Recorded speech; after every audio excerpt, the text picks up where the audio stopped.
Всем доброго времени, немножко попробуем отдохнуть от гигантских скриптов, которые все равно никто не досматривает до конца. Сегодня приключение буквально на 5-10 минут. Итак, в чем его смысл, да? Есть у нас файл с гигантским количеством элементов, гигантским количеством рабочих наборов, разложенных по этим всем чудесным элементам.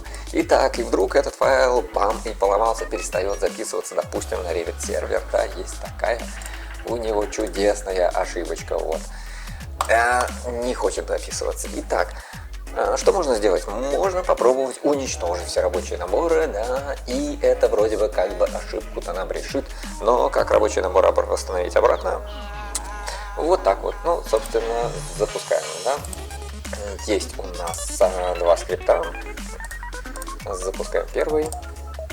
Отработал скриптец и создал нам вот такой здоровенный файл, да, собственно, это JSON файл, в котором наименование объекта это наш рабочий набор, и весь дальше его значение этого объекта это здоровенный список всех айдишников, собственно, которые содержатся в этом рабочем наборе, да, причем мы тут видим в каких-то рабочих наборах ничего вообще не содержится, да, а в каких-то полным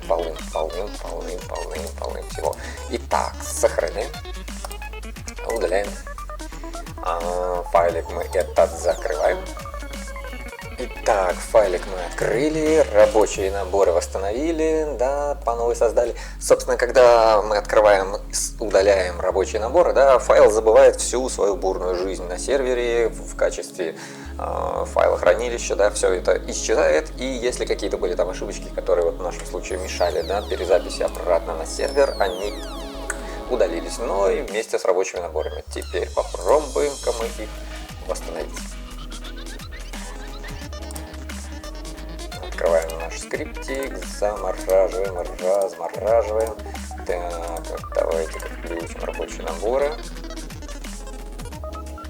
Вот.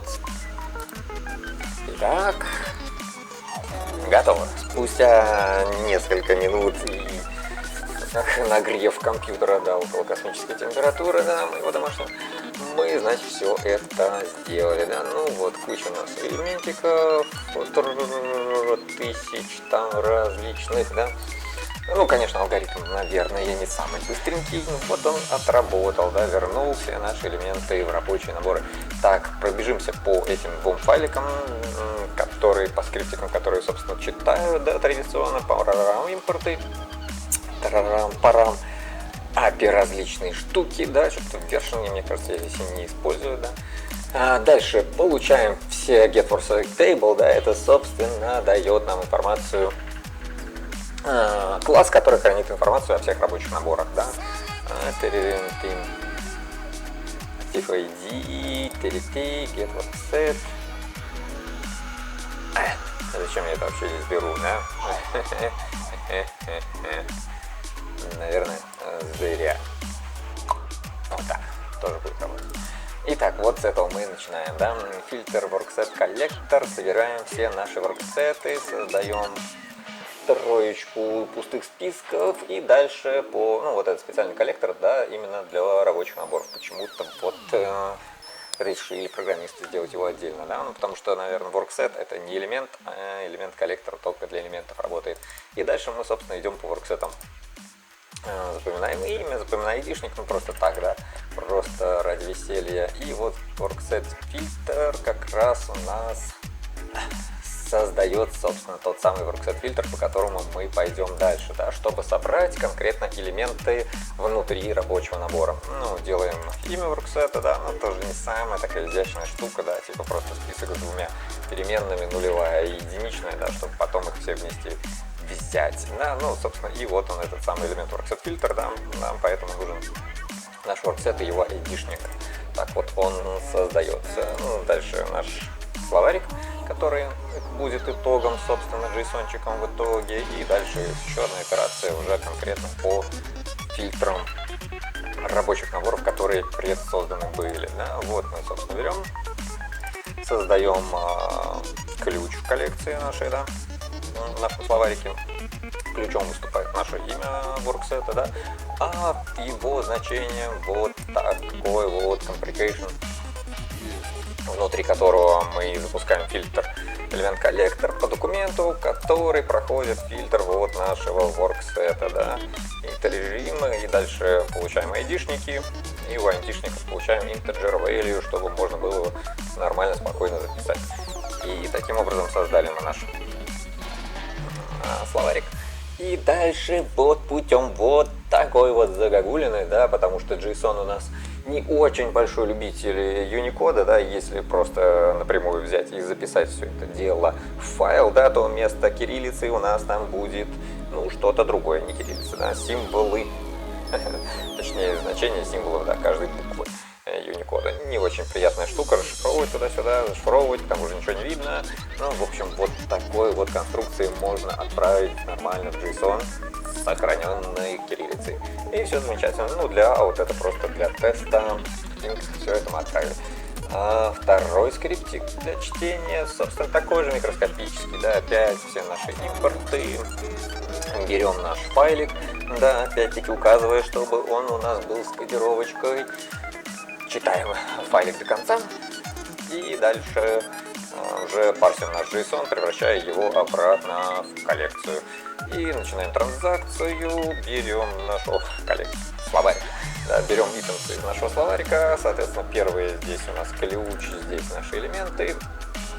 Проверяем, нет ли такого ворксета уже, да, потому что, например, если в файле был рабочий набор 1, да, или что-то и общей уровней сеточки, мы заново, когда создаем, да, они же появляются, и в старом файле они тоже были, чтобы они заново не создавались, ну, такая проверочка, иначе будет ошибочка.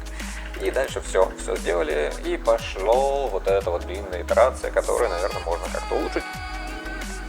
Ну, так как задача и скрипт единичный, да, можно подождать 10 минуток, да, чтобы он обработал там несколько тысяч элементов, десятков тысяч, наверное.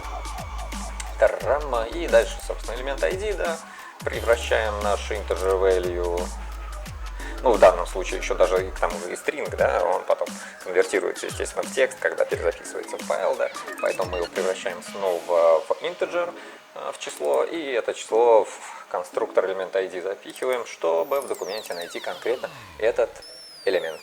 Дальше конкретно у этого элемента мы берем built-in параметр lm, partition параметр, да, это, в общем, почему-то так вот рабочий набор называется, да, в этом параметре находится. Так себе, да, нейминг, наверное, ну, может, кому-то понятен из программистов. Дальше, когда мы ворксет параметров получили, проверяли, случайно не из read-only ли он, да, ну, есть такие рабочие наборы, которые, как бы, ну, точнее, параметры у некоторых элементов рабочего набора, да, которые нельзя менять.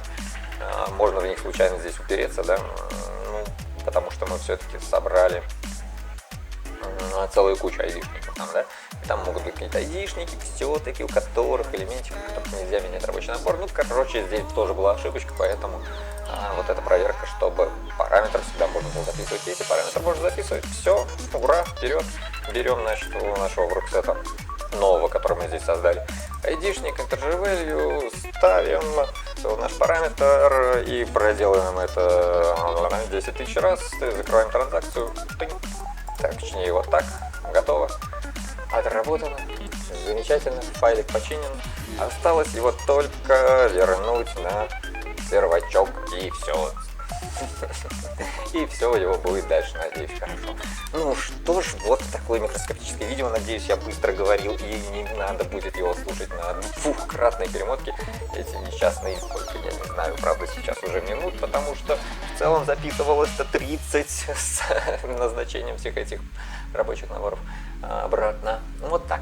Всем спасибо за просмотр, доброго времени, изучайте Python, изучайте Sharp, изучайте скрипты, становитесь программистами или специалистами, или просто продолжайте проектировать, используя дополнительные интересные навыки. Все, всем спасибо, до свидания.